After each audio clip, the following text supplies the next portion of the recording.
Olá, excelente tarde para você. Sua consulta com hora marcada está no ar. Pois é, Consulta Doutor chega com tudo para a gente falar, pessoal, sobre um assunto de extrema importância. Hoje a gente vai mergulhar no universo infantil. Pois é, mais especificamente no primeiro ano de idade. A gente vai entender um pouco sobre o desenvolvimento dos bebês. Quais são os marcos e de que forma papais, mamães, avós, avós, tios e educadores podem ajudar nessa jornada do desenvolvimento, como estimular. Você sabia, por exemplo, que os brinquedos infantis, eles não foram feitos só para entreter, eles têm muita responsabilidade no estímulo, no desenvolvimento da criança. Mas quais são os brinquedos ideais? Quais são os brinquedos que não devem entrar dentro da sua casa? Pois é, se você lembrou de alguém a quem essa nossa consulta é importante, é interessante, nós estamos em transmissão ao vivo pelo site www.hittv.com.br. Quem já conhece já sabe. É só clicar e compartilhar o nosso link de transmissão com essa pessoa que passou aí pela sua cabeça que precisa receber o nosso conteúdo. Também te convido a você fazer parte dessa consulta. Ela foi marcada para você, para que você consiga tirar suas dúvidas, trazer aqui para a gente o seu relato, para a gente poder te orientar da melhor forma. Então envia para a gente a sua dúvida pelo 0 Operadora 11 3337 5886. Já foi lá no nosso Instagram, no @consulta ao Dr. Hit TV, por lá tem uma enquete à sua espera, meu caro. Diretor, coloca pra gente a nossa enquete na tela. Então vamos lá, o que a gente quer saber de você hoje. Você acredita que o excesso de brinquedos atrapalha o desenvolvimento? Não. Quanto mais brinquedos, mais estímulo. Sim, o excesso pode gerar, sim, distração e também desinteresse. Ou depende, o que importa é como eles são utilizados. Ou então, vamos lá, veja se a sua opinião está entre a quarta alternativa. Brinquedos não podem aí substituir a presença. Entra lá e participa da enquete, estamos aguardando, é claro, pela sua interação. Para você, então, vamos lá conhecer um pouco sobre o nosso convidado de hoje, Dr. Gustavo Mondoni, na tela. Ex-atleta de natação, ele descobriu a vocação na adolescência ao tratar lesões. Atua na fisioterapia pediátrica há mais de 10 anos, com um olhar ampliado pelas formações em abordagens integrativas, como nova medicina germânica e também microfisioterapia. Ele defende, gente, a atuação multidisciplinar como caminho para tratamentos mais eficazes. Fisioterapeuta e também osteopata. Doutor Gustavo, seja mais uma vez muito bem-vindo aqui no Consulta ao Doutor. Muito obrigado. Um prazer enorme estar com vocês de novo.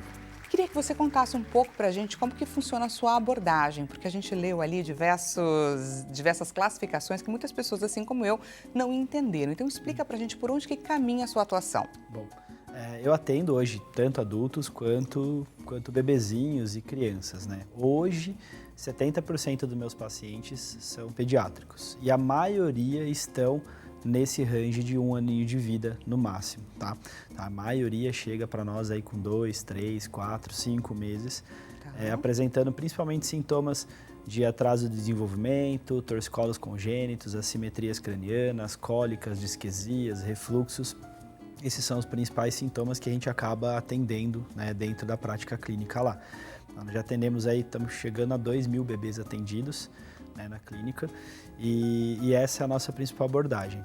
Essa parte mais somato-emocional, né, com a microfisioterapia, que trabalha essa parte de memória corporal, a nova medicina germânica, a gente consegue até identificar, através dos sintomas que os bebês estão apresentando, se tem alguma sobrecarga além da física, né?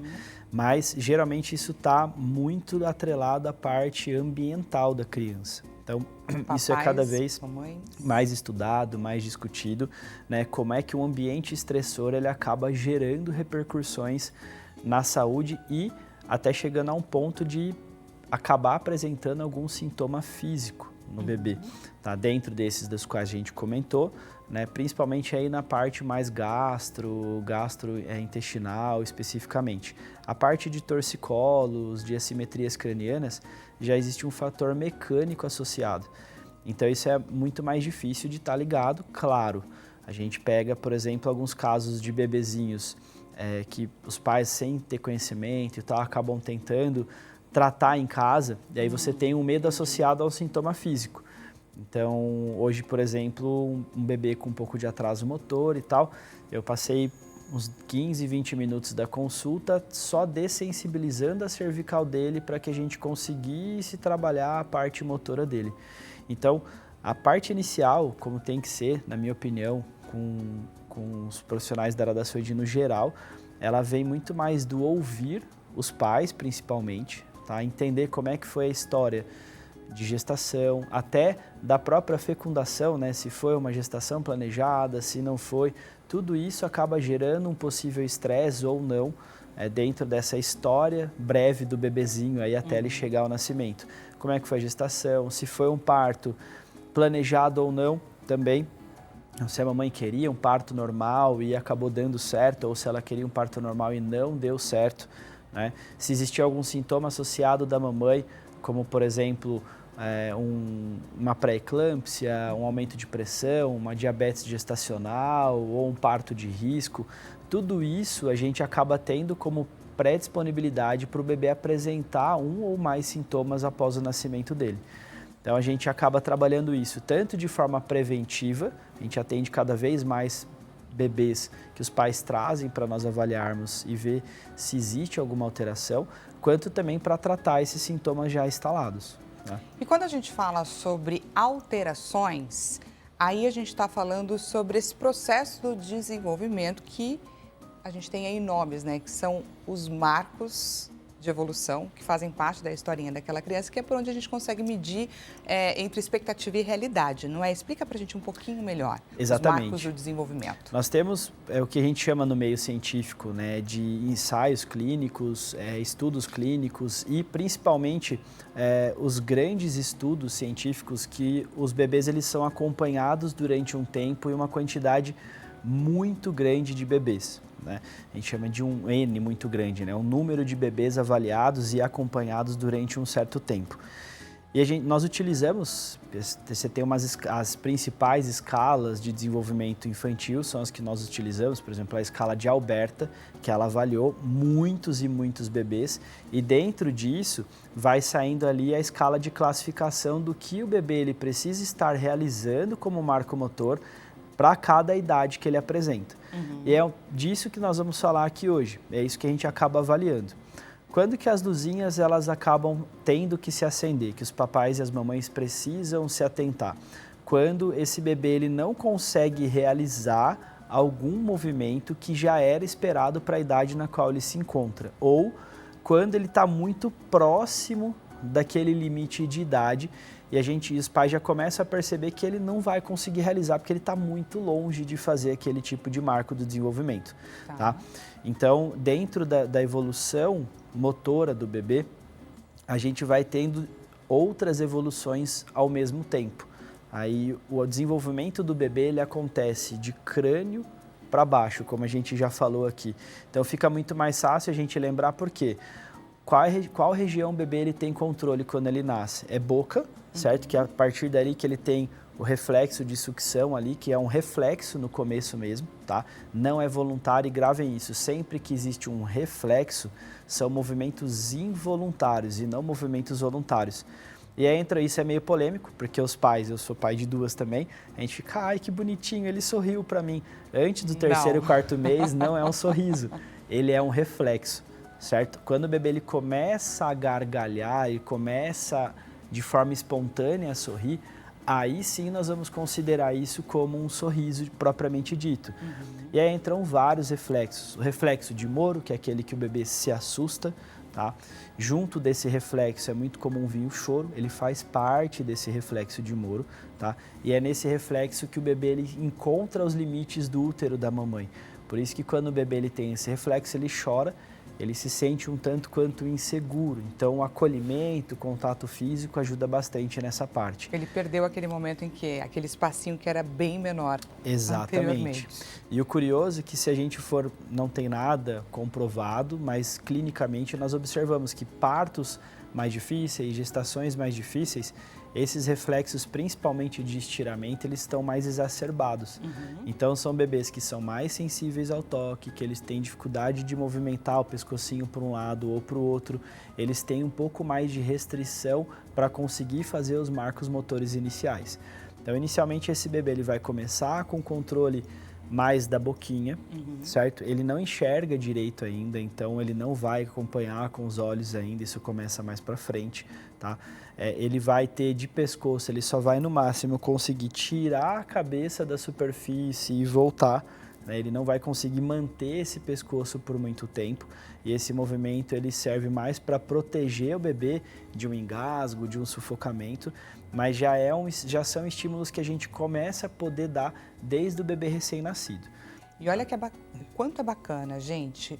O nosso bate-papo hoje vai propor essa reflexão da gente entender quais são os marcos de desenvolvimento esperados em cada período, e a gente separou aí alguns períodos, de que forma que os papais e as mamães podem estimular, quais são os brinquedos mais indicados, principalmente até para titios, avós, poderem presentear de uma forma que venha a fazer parte desse momento que é tão necessário, e também quais são os sinais de alerta. Então a gente vai dar uma olhada agora numa tela que a gente preparou com essas fases, com esses períodos, para vocês entenderem aí por onde que a gente vai caminhar na nossa tela.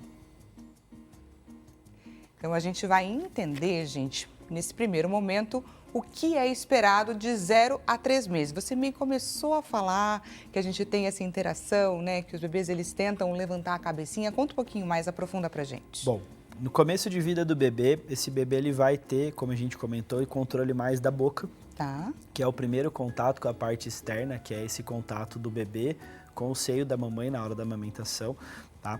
Esse bebê ele já nasce escutando muito bem, sentindo o gosto muito bem, então alimentos que a mamãe acabe ingerindo, eles interferem no gosto do leite, isso vai interferir lá na frente na introdução alimentar, que é um marco importantíssimo, tá? E o tato dele é muito bem desenvolvido também, tá? E além disso, dentro da barriga da mamãe, mudanças de direção, elas também são bem-vindas, tá? Então, aquela mamãe que ela tem uma gestação de risco, o bebê ele acaba tendo uma tendência a ter um pouco mais de dificuldade de se movimentar, tá? Então, primeiro mês especificamente, esse bebê ele vai mais fazer esses movimentos que a gente estava comentando, tá? A partir do primeiro mês completo, esse bebê ele começa a enxergar um pouquinho melhor, mas ele não identifica cores ainda, por isso que a gente vai trabalhar muito com estímulos visuais inicialmente e auditivos, certo? O auditivo porque ele já escuta muito bem. Então, brinquedinhos sonoros, barulhinhos, você chamar, cantar para o teu bebê, conversar com o teu bebê, tons diferentes de voz, pessoas diferentes falando, barulhos acontecendo no ambiente. Então, o bebê está dormindo, não precisa falar assim, pode conversar, pode falar, tá? Por quê? Isso vai fazer com que esses estímulos vão criando novas conexões neurais no cérebro do bebê e o bebê ele vai se integrando cada vez mais com o ambiente. E olha que bacana que o Dr. Gustavo trouxe para o nosso bate-papo. Os barulhos, então, são mais do que necessários? São extremamente importantes, óbvio. A gente tem que tomar muitos cuidados com relação a decibéis, né? Então, você não vai colocar um rock muito pesado ou levar um bebê para uma fábrica, por exemplo, que tem um barulho muito alto. Mas o tom de voz, a conversa, músicas num volume controlado são muito bem-vindos, certo? A partir do segundo mês, esse bebê ele começa a enxergar um pouco melhor ainda. Só para a gente, ainda falando sobre os barulhinhos, só para entender, porque tem essa questão dos barulhos, que eles são necessários, mas também através do silêncio eu posso ajudar aquele bebezinho a construir uma rotina, não é? Isso, aí são coisas que são importantes também fazem parte, muito bem lembrado. Tá. Né? Então, o bebê quando ele já nasce já colocando rotinas de sono, rotina de momentos para fazer o barulho, momentos para ficar em silêncio, eles são extremamente importantes. Isso já tem que vir, ideal é que isso venha desde o final da gestação, tá? Com a mamãe e o papai já criando essas rotinas, já obedecendo e fazendo essa rotina de higiene do sono junto com o bebê. Tá? E nas horas das sonecas as mesmas coisas, tá? Então isso é muito importante para a gente amadurecendo esse sistema do bebê, isso vai gerando muito mais segurança para o bebê, porque senão, se nem os pais têm rotina, esse bebê cada hora ele vai estar de um jeito, cada hora vai estar num lugar, cada hora com pessoas diferentes, e esse bebê ele fica hiperestimulado. Tá? Então essa é uma coisa que é muito importante de ser falada também. Tá? E é uma coisa que eu tomo bastante cuidado para explicar para as mães, porque hoje em dia se tem muitas consultorias de sono. Só que a consultoria, qualquer tipo de consultoria, ela tem que ser analisada e avaliada de forma o mais individualizada possível. Então não adianta eu te forçar a fazer uma rotina com o teu bebê que nem encaixa na tua rotina. Sim. Então isso não vai funcionar, vai ser muito Exatamente. mais difícil. E se aquilo for difícil para a mamãe, o bebê ele vai ficar desconfortável. Então, essa questão dos estímulos, brinquedos, como é que você vai estimular, isso tudo faz muita diferença de como você vai inserir isso. Tá? E sempre entendendo qual é a fase que o seu bebê se encontra. Se ela é uma fase que ela ainda está mais na região de cervical para você interferir, para você intervir. Como você conversar com uma criança até os 3 meses, ela tem que ser uma interação mais próxima de você, ela não pode ser uma interação muito mais longe, ela não enxerga tão bem.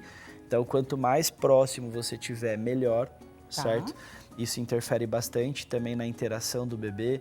O olhar no olho do bebê, ele é extremamente importante para esse começo de conexão, tá? A mamãe já é mais fácil de conectar, mas com o papai isso é extremamente importante. São coisas que a gente vai criando esses vínculos já desde pequeno, tá? Isso é muito importante. E aí, a partir do 3º mês, esse bebê ele começa a enxergar um pouquinho melhor.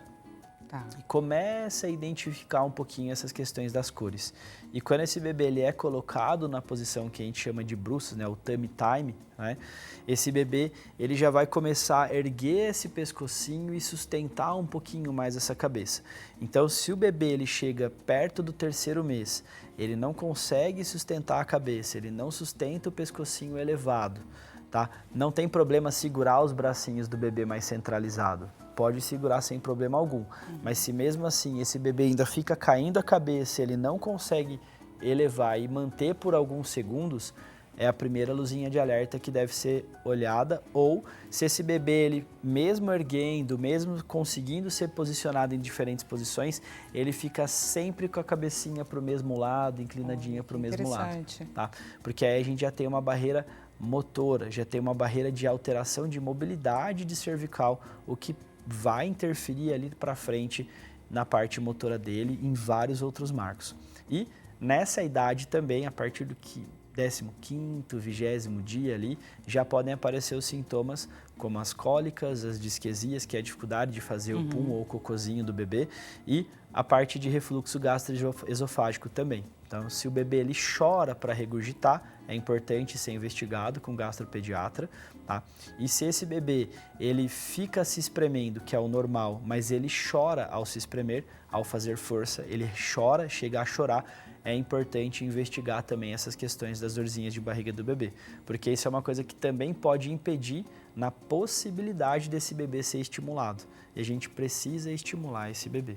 Olha só que bacana, gente. Olha quanto conhecimento que a gente está aprendendo nessa tarde.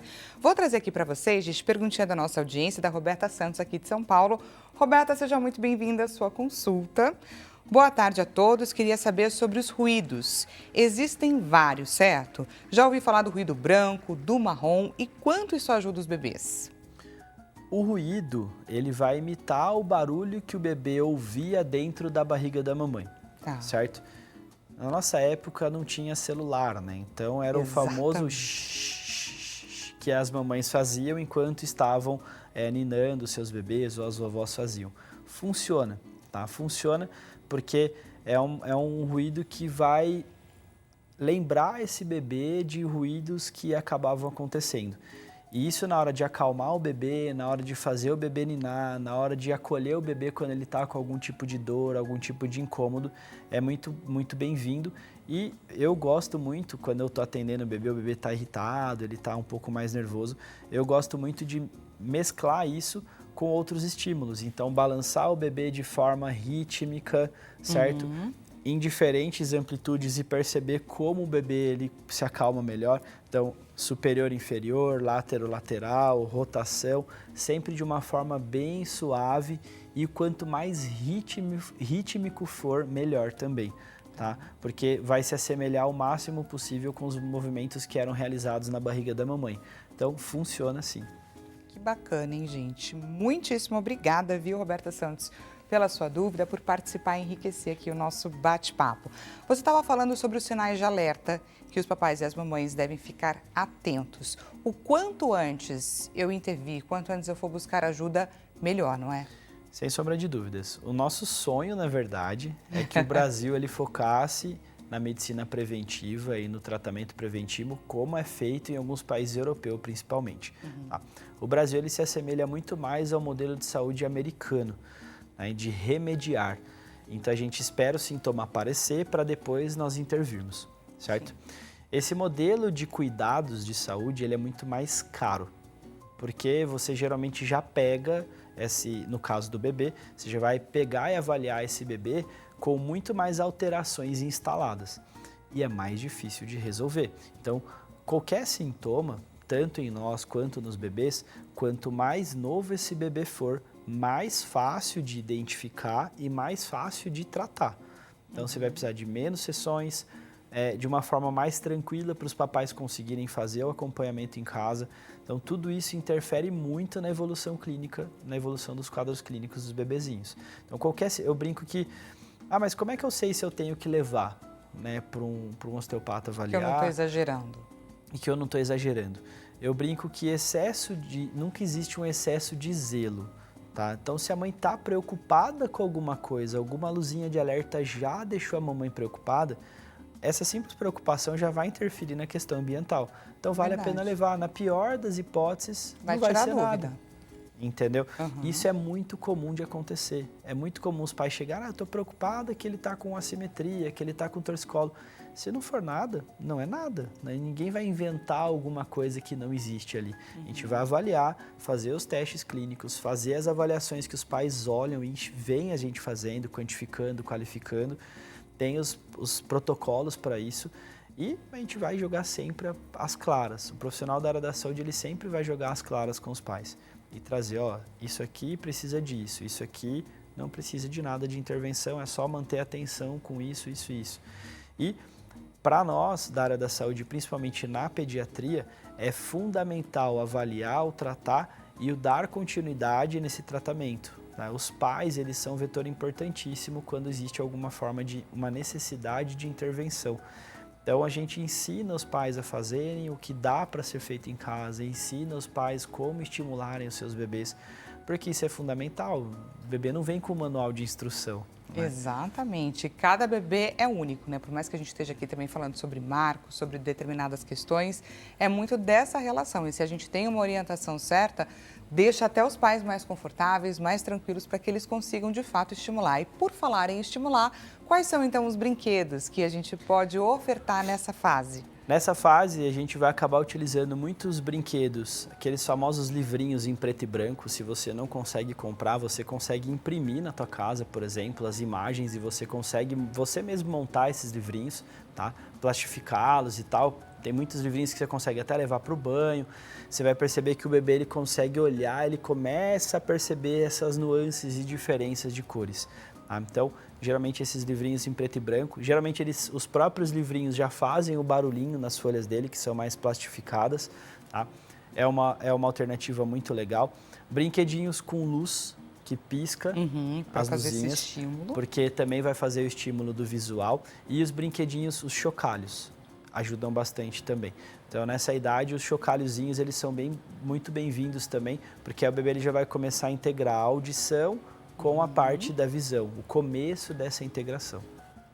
Olha, então, gente, que bacana, já temos até dicas para você, então, que conhece alguém, que o bebezinho acabou de nascer, que você quer visitar, quer conhecer, quer levar um agrado. Então, já temos aí algumas orientações e dicas de presentes que você pode ofertar. Vamos, então, agora partir para o próximo período que nós iremos estudar, na tela. Então, vamos olhar aí para a fase de 3 a 6 meses de idade. Essa fase aí a gente pode chamar de explorando o corpo? Sim, é a partir dessa fase, lembra? O desenvolvimento de cabeça, ele vai descendo. E aí, a partir dessa fase, que o bebê ele vai começar a ter um pouquinho mais de controle dos membros superiores. Então, perto do 3º, 4º mês, quando esse bebê ele começa a conseguir se movimentar de uma forma mais organizada, ainda é muito atabalhoado, então ele mais bate nas coisas do que consegue pegar elas por querer. Mas é nessa fase que você já pode colocar os brinquedinhos na parte central e esse bebê ele vai começar a tentar chegar nesses brinquedinhos. E aí, como consequência, ele vai pegar o brinquedinho e levar para a boca. Lembra que a boca é o primeiro contato dele com o mundo externo? Ele vai continuar mantendo isso por um tempo, certo? Então ele vai levar o brinquedinho, ele vai morder. Aí mais próximo do 4º mês, esse bebê ele vai pegar o brinquedinho, ele pode até morder, brincar e se começar a se colocar de ladinho, virar o corpinho dele para de lado. E aí ele começa a ter um controle maior de tronco também. Então quando você coloca o bebê de bruços, ao invés de só erguer a cabecinha, ele começa a estender um pouquinho os bracinhos. Que isso lá para os 5 meses vai dar o movimento que nós chamamos de esfinge, que é o bebê ele se apoiar na mãozinha e começar a esticar mais o corpinho.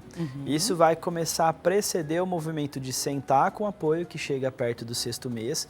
E ele também vai fazer o movimento de pivotear, que é o bebê de bruços. Ele fazer o movimento de rodar em volta do próprio eixo no chão. Ah, meu bebê ele virou de bruços, ele tava com a cabeça para cá, a hora que eu fui ver ele tava com a cabeça para o outro lado. É o movimento de pivotear que a gente chama.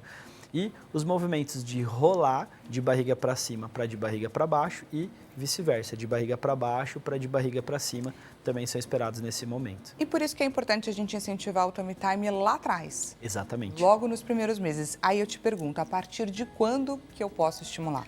O tummy time ele pode ser estimulado de forma adaptada assim que o bebê sai, né, do hospital, já pode estimular. Só que você vai ter que dar apoio na barriguinha do bebê com as mãos. Colocar o bebê de barriga para baixo, a gente chama de decúbito ventral ou de prono. Colocar o bebezinho de barriga para baixo, sem nada apoiando, é só depois que o umbiguinho cai, que vai ser 15º dia no máximo, tá? Então, a partir daí, você já pode colocar o bebezinho de barriguinha para baixo, num trocador, num tapetinho de atividades, você já pode fazer esse estímulo sem problema algum. E olha a importância, gente, desse estímulo ser feito lá no início, porque aí nessa fase dos 3 aos 6 meses, o desenvolvimento continua a acontecer. Exatamente. E é um outro sinal de alerta. Se o bebê ele não fica no tummy time, ele não tolera, ele chora, ele reclama, procura ajuda que pode existir alguma alteração de mobilidade em alguma região do corpinho do bebê. E aí nessa fase então da exploração, que o bebê tenta pegar as coisas e tudo mais, como que eu posso ajudar, assim, estimular? Você pode dar estímulos táteis com diferentes texturas, tá? Então brinquedinhos que exploram essa parte de texturas, brinquedinhos que tem a parte mais áspera, que tem a parte mais fofinha, mais de tecido, mais de plástico, de borracha. Então brincar com essas questões. Você pode estimular o bebê com diferentes temperaturas também, é uma ótima alternativa. Então isso dá para ser feito, por exemplo, no banho. Então, uma água um pouquinho mais morninha, uma água um pouquinho mais geladinha ou mais na temperatura ambiente. Então, você pode trabalhar isso de uma forma bem legal também, tá? E a partir daí, você vai começando a trabalhar para que ele consiga ter um pouco mais de cada vez mais de autonomia para aquela região que ele consegue movimentar.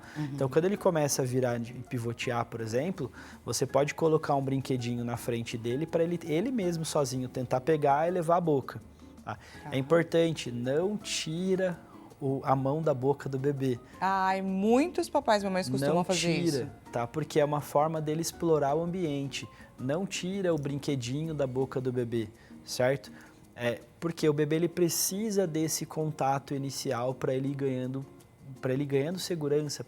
Você vai limpar, higienizar o brinquedo, com certeza absoluta. A mãozinha do bebê tem que sempre estar limpa. E esse é um motivo pelo qual não deixa as pessoas ficarem pegando nas mãos do seu bebê. Isso é muito importante, é um alerta que é extremamente importante. Não é ser chato, não é... não existe isso. O bebê, ele vai pegar, ele vai botar a mão o tempo todo na boca. Tá? E é diferente de chupar o dedo. Geralmente, quando o bebê chupa o dedo, ele bota um dedinho na boca, ou assim, ou assim, ou assim. E a mão, quando é a mão inteira, ele vai chupar essa mão e é uma forma dele explorar. Então, isso é extremamente importante. Até os 4 meses, o principal estímulo motor é o tummy time. E aí eu vou só reforçar, porque Para quem vê um bebê, é muito natural, às vezes, eu vou lá e pego na mãozinha. Não pode pegar na mãozinha, você vai estar, inclusive, protegendo aquele bebezinho que, né, você está interagindo. Mãozinha, rostinho, perto da boquinha, não se mexe em bebê, porque geralmente são os lugares que as pessoas mais mexem, né? Exato. Ai, que fofinho, aperta. Você não limpou a sua mão para pegar no bebê. E o bebê ele acabou de sair da barriga da mamãe muitas vezes. Ele ainda não tá com essa parte. Às vezes não tomou as vacinas ainda. Exato. Às vezes esse bebê ele não foi protegido na parte imunológica dele como nós somos. Então não tem por que ficar forçando barra. Esse respeito, esse cuidado é muito importante. Tá gostando aqui do nosso bate-papo? Estamos só aqui na segunda fase ainda, conversando, entendendo como que funciona todo esse processo de desenvolvimento. Consulta o doutor vai para um rápido intervalo e a gente volta já já. Tô te esperando.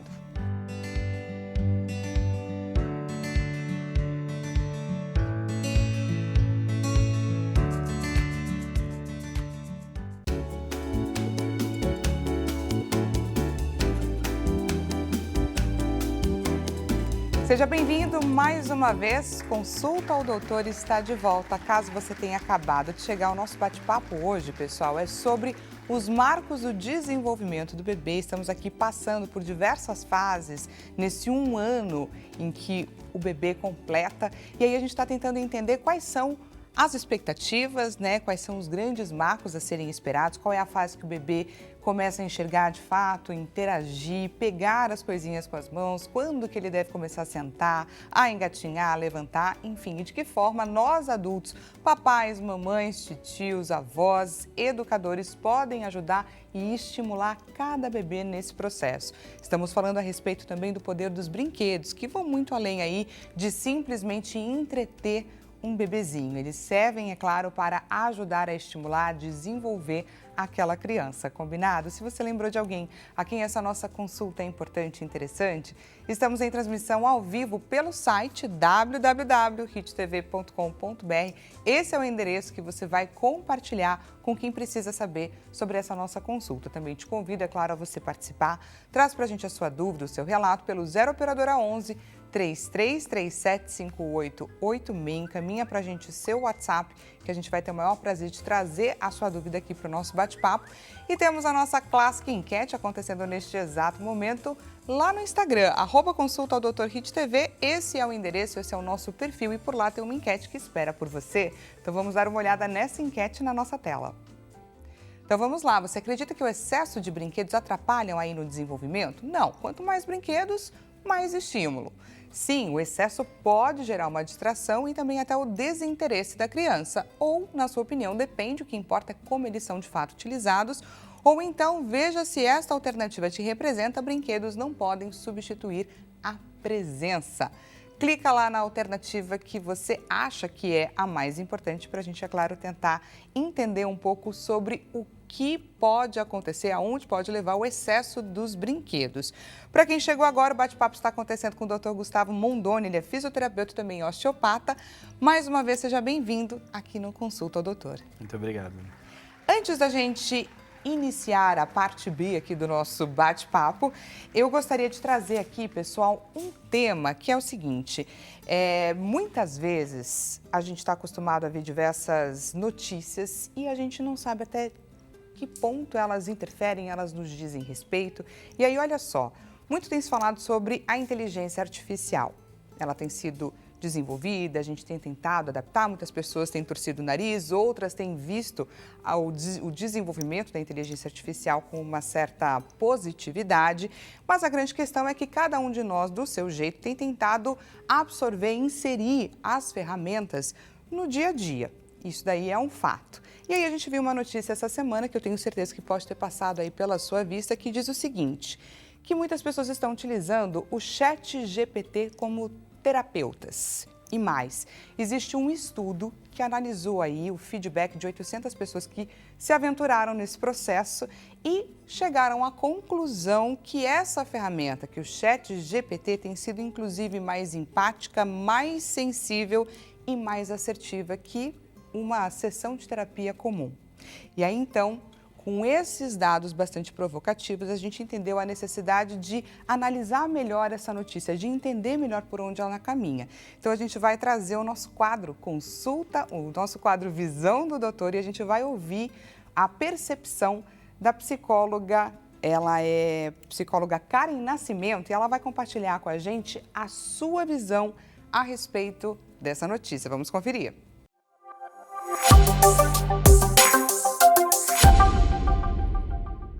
Por incrível que pareça, muitas pessoas estão usando a inteligência artificial como um profissional da saúde e principalmente como psicólogos. Gente, essa não é a função da inteligência artificial. A inteligência artificial é para auxiliar. Então, a inteligência artificial, ela usa recursos que já estão disponíveis, códigos que já estão na internet para responder aquela pergunta. A inteligência artificial, ela veio como auxiliar. Por exemplo, você tem um texto que você escreveu, você coloca na inteligência artificial e ela faz uma imagem baseada naquilo, um vídeo baseado naquilo. Essa é a função da inteligência artificial. E qual que é a nossa função como psicólogos? Acolher, orientar, direcionar, tirar as vendas dos olhos, puxar a orelha e principalmente tratamento.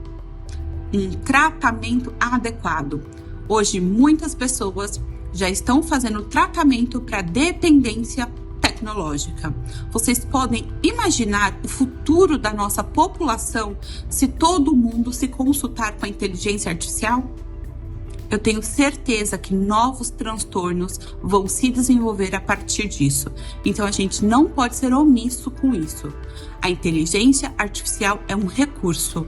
Terapia é terapia e é feito com o ser humano, porque o ser humano vai entrar em contato com partes que nem você muitas vezes sabe que precisa ser tratado. É fechar feridas que muitas vezes você não quer fechar e nem sabe que elas precisam ser fechadas.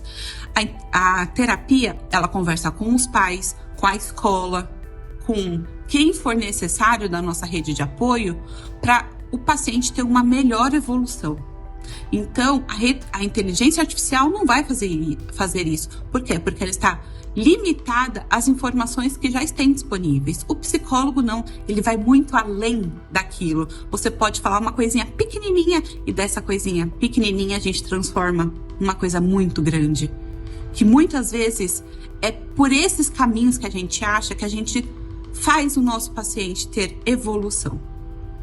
Entenderam, gente? Eu espero que eu tenha sido clara e eu espero que esse vídeo chegue em quem precisa chegar. Por quê? Porque a gente precisa ficar em alerta sobre isso.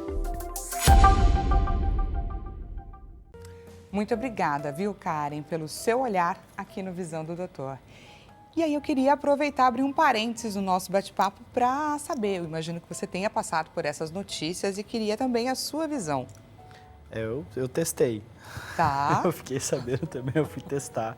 Deixa eu ver se realmente condiz. Eu achei extremamente assustador, mas Tá. como ela mesmo disse, né? A inteligência artificial ela vai pegar os dados das redes e vai pegar os dados que ela tem sobre você do que você pesquisa no ChatGPT ou qualquer outra inteligência artificial. Eu faço terapia desde os 11 anos de idade. E para mim, é a mesma coisa que eu pedi para o ChatGPT montar um treino, tá? Sem eu avaliar esse indivíduo, eu posso até usar ele como um início, mas o refinamento como um guia. Mas o refinamento, ele não consegue substituir uma pessoa, ainda. Né? Ainda eu não sei como é que vai ser, O que vai acontecer daqui para frente. Mas eu acho que o humano, ele sempre vai buscar a relação com o humano. Ele pode até usar como um meio, não como um fim, né? Algum lugar de partida, não de chegada para isso.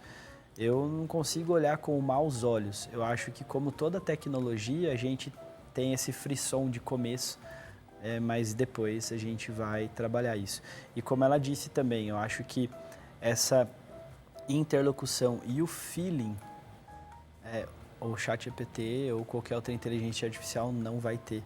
Essa intuição, esse algo que nos conecta com algo maior, vamos dizer assim, o ChatGPT não tem, ele vai ter o acesso de base de dados. Então, isso nunca vai, para mim, nunca vai substituir o humano. Agora, para trabalhos mais braçais e tal, aí, infelizmente, ele vai e essas pessoas, na minha opinião, vão conseguir se realocar em outras áreas. Mas como terapeuta, ele sabe muita coisa do que eu coloco lá, mas tem coisa que se eu não colocar, ele não vai saber. Exatamente. Então, vamos entender aí, acender um sinal de alerta para aquilo que a gente pode utilizar e explorar dessas ferramentas e aquilo que, felizmente ou infelizmente, ela nunca vai chegar. Queria trazer aqui uma perguntinha da nossa audiência. Camila de Curitiba. Notei que meu bebê de 6 meses prefere sempre virar para o mesmo lado quando ele está deitado. Isso pode afetar o desenvolvimento da cabecinha ou o desenvolvimento da coluna? Que bacana a sua pergunta, Camila. Muito obrigada. Ambas as coisas, na verdade, tá? Então, isso a gente chama de preferência de lado. Geralmente, a preferência de lado, ela vai interferir em algumas questões. E a gente pede para essa mamãe, para esses papais, eles procurarem ajuda o mais rapidamente possível. Por quê? Quando esse bebê ele tem uma preferência muito maior para um determinado lado, esse mundo, né, ele vai existir muito mais de um lado do que do outro lado. E do mesmo jeito que se você treinar só a sua perna direita e menos a esquerda, ele vai estar treinando sempre o músculo que gira esse pescoço para aquele lado que ele tem a preferência. E isso vai fazer com que o corpo todo se adapte a esses movimentos. Se você não tem uma mobilidade ideal para ambos os lados, esse bebê ele vai sempre usar o mesmo lado. Ah, Gustavo, mas o que tem de mais? Talvez ele seja destro. Não, porque essa lateralidade só vai se desenvolver lá na frente. E imagina essa criança lá na frente, quando ela começar a alfabetização, por exemplo, ela é colocada do lado contrário da qual ela tem a preferência. É verdade. Essa criança ela não vai prestar atenção, porque ela não conhece o mundo do lado de cá, ela só conhece esse mundo do lado de cá. Além disso, essa criança ela só vai rolar para um lado, ela vai ter tendência a fazer um engatinhar assimétrico, um rastejar assimétrico, ter uma postura que não é um problema na coluna, mas ter alterações de postura importantes. Que pode vir a ter, que né? pode vir a ser um facilitador de coluna. Pode vir a ser uma assimetria craniana, que inclusive a partir do 6º mês é mais difícil de tratar se tiver. Então tem um gapzinho ali que a gente consegue tratar ainda, sim, mas quanto antes for buscado isso para avaliar, melhor. Tá? Então, se a Camila já identificou, é importante... Corre para avaliar isso, tá? Tanto para ver, mensurar se tem um torcicolo de grau 1, grau 2, grau 3, se existem outras articulações e outras regiões do corpinho já compensando essa alteração. E esse bebê está numa fase importante, é introdução alimentar, é um sentar sem apoio que tem que vir até o 7º mês, que a gente vai falar daqui a pouco. Então tem várias outras questões ali, o rastejar está quase para acontecer, o engatinhar logo está aí também, que a gente vai falar também. Então a gente acaba percebendo várias compensações. Torcicolo de repetição, quando se torna adulto, enxaquecas, alterações ortognáticas. Chega até lá na frente. Alterações de estrabismo podem acontecer. Então tem um monte de alterações, além da parte estética. Se mexe na parte da assimetria craniana e de face, não é bobagem, né? A questão estética também.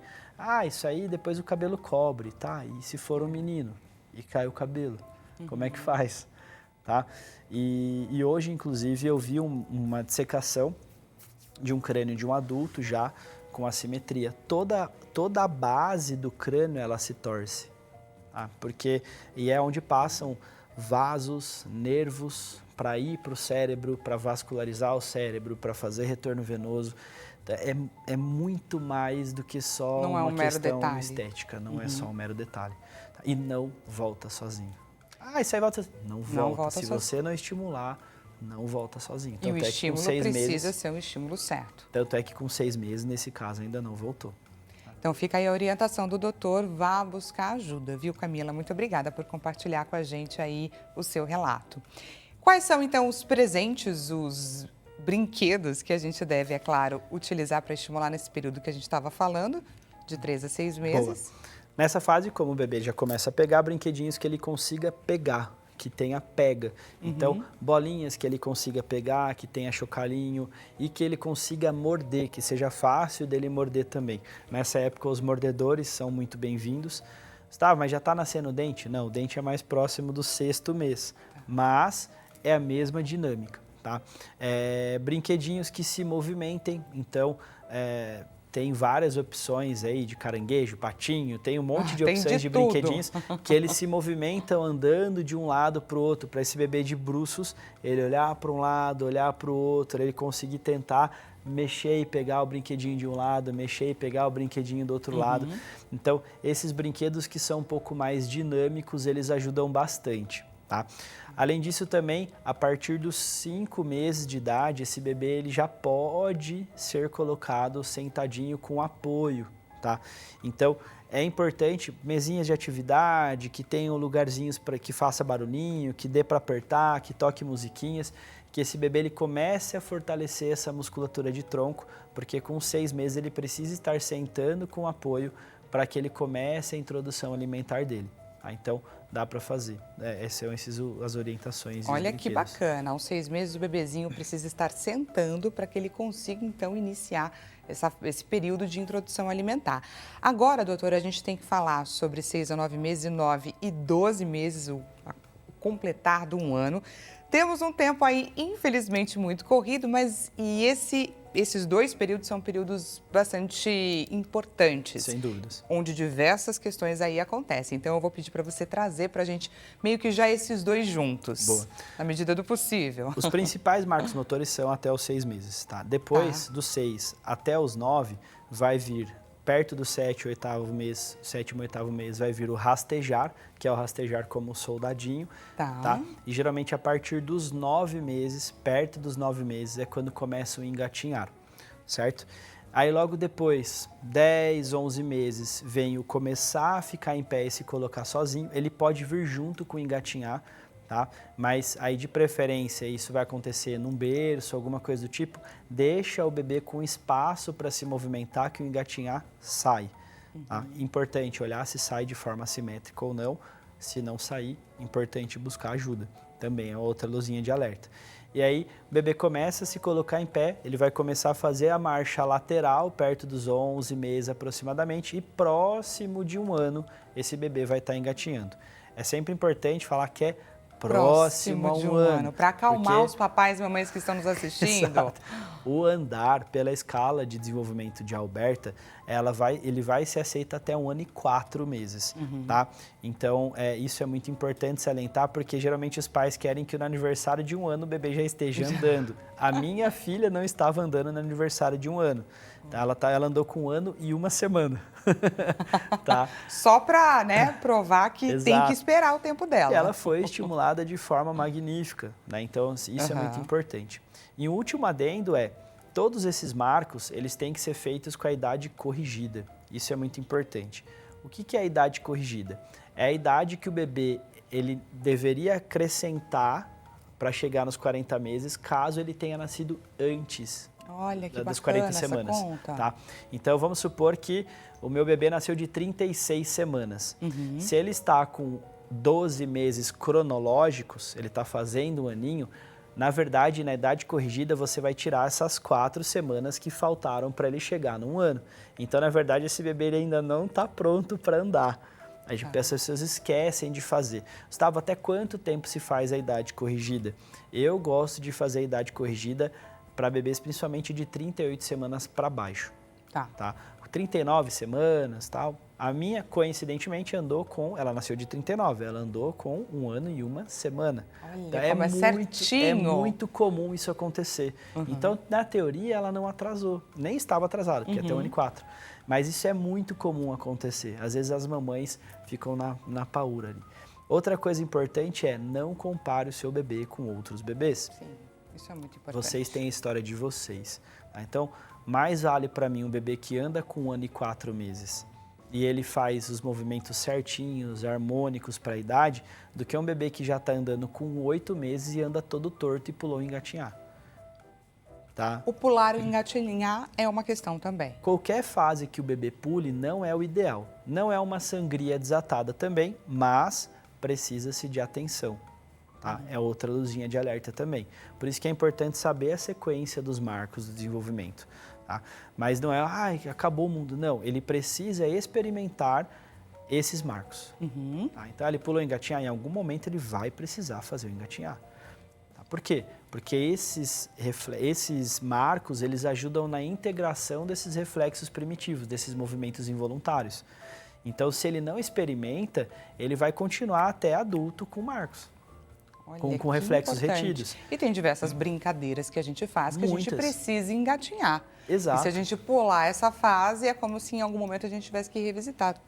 Agora eu entendi, Exatamente. gente. E você aí de casa?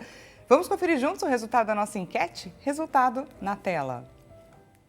Então vamos lá, a gente perguntou aí com relação ao excesso de brinquedos. Será que eles atrapalham o desenvolvimento? A alternativa mais votada, gente, 37%, brinquedos não podem substituir a presença. E aí? Bom, não deixa de ser verdade, tá? Brinquedo nunca vai substituir a presença dos pais. Muitas vezes os brinquedos eles acabam sendo um prêmio de consolação por um pai ou uma mãe ausentes. Exatamente. Isso tem se tornado cada vez mais comum, não é? E é importante entender, às vezes, que o seu bebê ele não precisa de nada demais, além do teu carinho e afeto. E a qualidade desse tempo de qualidade é muito melhor do que a quantidade de tempo. Então, se você conseguir dar para o seu filho, nem que seja uma pequena quantidade, mas muita qualidade de tempo, isso já é o suficiente. Tá? Então, isso é uma coisa importante. Mas os brinquedos eles são essenciais para estimular, sim, os marcos motores. Eu não gosto de muito brinquedo ao mesmo tempo, senão é um excesso de estímulo, como colocaram ali, que empatou em segundo e terceiro lugar. Tá? Mas o brinquedo ele tem que ser muito bem colocado. De preferência, um brinquedinho por vez, certo? Para essa criança ter o interesse, ela aprender a se frustrar de não ter chego nesse brinquedo ou de comemorar quando consegue ganhar. É importante mais para frente, a partir de 1 ano de idade, esses brinquedos eles vão estimular muito a criatividade da criança, a fantasia da criança, certo? E a fantasia para nós está ligado com o que a gente sonha, com o que a gente almeja. Então, se você não tem esses tipos de estímulo de criação, você acaba tendo bastante dificuldade na vida adulta, inclusive. Então, os brinquedos eles são fundamentais, as brincadeiras são fundamentais para o nosso desenvolvimento. E deveríamos, mesmo adultos, continuar brincando. Então, brinquem com os seus filhos, estimulem os seus filhos, curtam, passa rápido, vai por mim. Aproveitem esse momento, gente, porque, como o doutor falou, passa rápido, mas é importante que a gente aproveite esses momentos com os nossos bebês, com as nossas crianças, para a gente criar elos, para a gente aproveitar, criar memórias que lá na frente vão fazer falta. Espero que você tenha gostado aqui do nosso bate-papo. Agradeço demais, doutor, mais uma vez a sua participação aqui com a gente. Maior prazer. E para você que gostou do Dr. Gustavo Mondoni, fisioterapeuta e osteopata, e quer saber mais sobre o trabalho dele, quer entrar em contato, deixa eu te compartilhar aí o Instagram. Evolve Saúde é um dos endereços. Dr. Gustavo Mondoni, outro perfil que você também pode adicionar lá no Insta. E ele também deixa à sua disposição o WhatsApp 0 operadora 11 959 77 4208. Tenha uma excelente tarde, aproveite esse restinho de tarde de sexta-feira, um excelente final de semana para você. E a gente volta a se encontrar segunda-feira nesse mesmo horário, 16 horas. Até segunda!